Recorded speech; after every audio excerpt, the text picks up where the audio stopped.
Hey everybody, welcome back to my channel. My name is Zara and today I am going to be giving you, believe it or not, 6 romance books that I actually recommend. If you've been watching my channel for a while, you will know by now that I have a hate-hate relationship with 99% of romance books because they tend to have a lot of the same tropes. They tend to employ the very typical archetypes for male and female. You know, the men tend to be very kind of alpha male and the women tend to be very quirky and petite, and it's boring. I'm done with that. Like I'm too old for that shit. So I occasionally pick up romance books when I'm in the mood for something a little bit different, and I've now read quite a few romance books that I actually really enjoy and that I personally endorse. So if you are somebody who likes to dabble in romance a little bit and you want some recommendations, then here are 6 that I think you might enjoy. These are in no particular order. So the first one on my list is The Love Hypothesis by Ali Hazelwood. Now this was the first book I think that Ali Hazelwood wrote. I've had very mixed experiences with her 3 standalone novels. Her whole thing is that we follow women in STEM, which I really like. As a woman who's worked in technology my entire career, I can relate to a lot of the struggles and a lot of what happens in these books. I've had very mixed experiences with Ali Hazelwood because I feel like she employs a lot of the same tropes in every single one of her books to the point that it's just super repetitive. But The Love Hypothesis was the first one that I read. It's the first one that I think she wrote. I think she wrote a few novellas before that potentially. I did quite enjoy it. I do wonder whether I would rate it the same way that I did when I read it at the time, because my taste definitely has changed. But the thing that I really enjoyed about that book was the dynamic between Adam and the main female character, whose name I've just completely forgotten. I like the way that they their banter kind of fed off each other. I liked their dynamic. I liked the way that they would behave around each other. Like there were things about it that just gelled with me really well. I really like banter, but it has to be done in a very specific way, and I think she captured it in the way that I personally like. The one thing that I really did not enjoy about this book is the author's emphasis on size, but then she does this a lot in her other 2 books. And when I say size, I mean the fact that the woman character tends to be very petite and the male character tends to be very big, very tall. I don't get it. I don't know if she's petite herself and maybe that's why she's catering towards that demographic. But it's very odd that an author would fixate on that so much. I think in this one, it was fairly balanced. It wasn't as bad as her later books. And because it's fan fiction for Reylo from the Star Wars universe, I can understand why she emphasized it in this specific book. But it's fun, you know, it's fun. It's a quick read. You know, there's lots of other things happening in the background. There's a lot of talk about the kind of place of women in STEM and, you know, how they get access to grants and all of that stuff. And I thought that was quite interesting and very relatable. So this is one of those ones that I think, you know, if it's a rainy weekend, you just kind of want to blitz through a good romance book, this is a good one that I think you could get on with. However, I definitely don't recommend her second book. It was awful. The third book was all right though.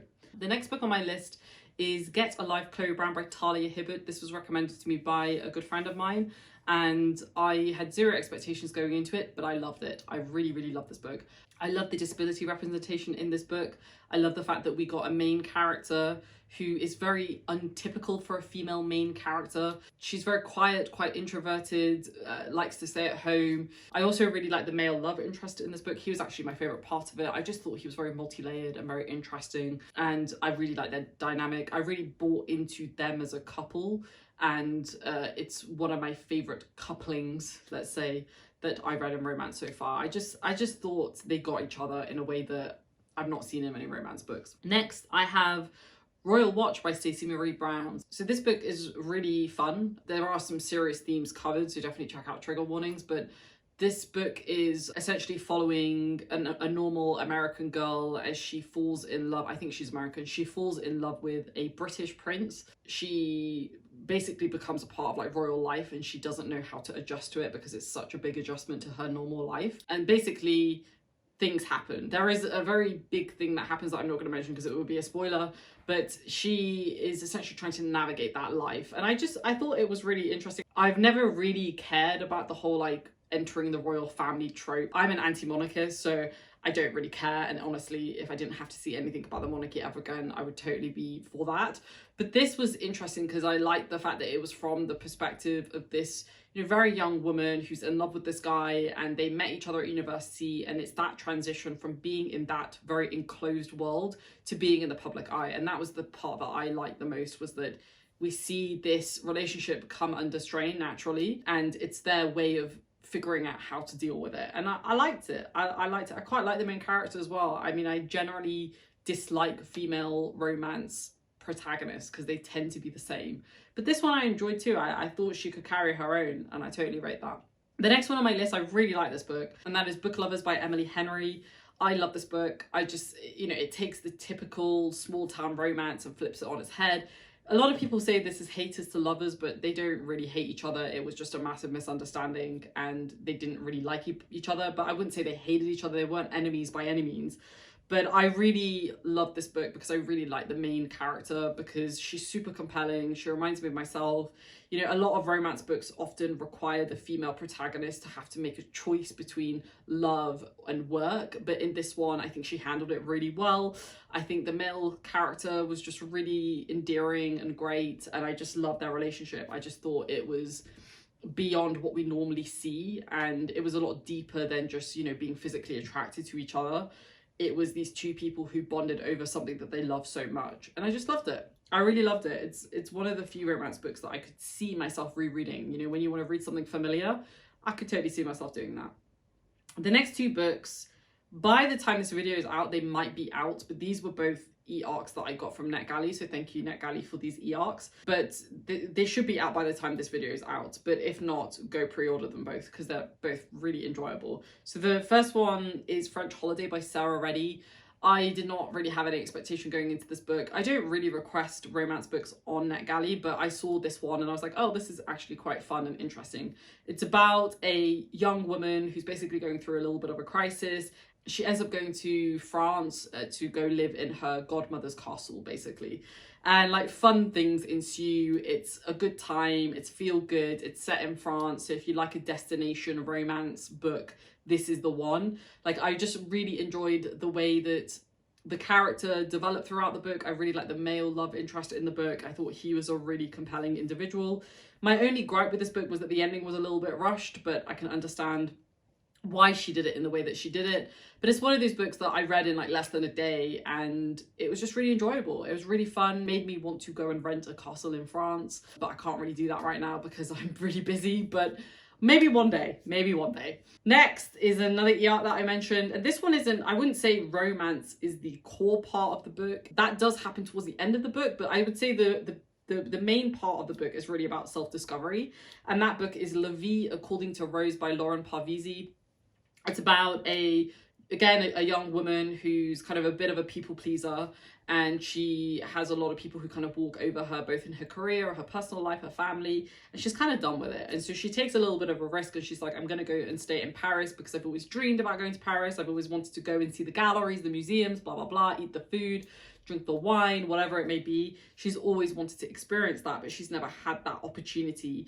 And so she goes to Paris, and we get a lot of her reflections on her family, her father, who was a first-generation immigrant from Iran. And it's really layered, this book, in a way that I didn't expect it to be. I thought it was just going to be like a fun romp of this girl who goes to Paris and finds love, but it's so much more than that. It's about identity, personal identity, cultural identity. It's about understanding the immigrant struggle. It's about how do you differentiate between your parents' struggle as a first-generation immigrant versus your own struggle as a second-generation immigrant. The experience is very different from second generation to first generation. First generation immigrants are really thinking about how they can survive in this new country, in this foreign country. Second generation immigrants, you know, we're more settled.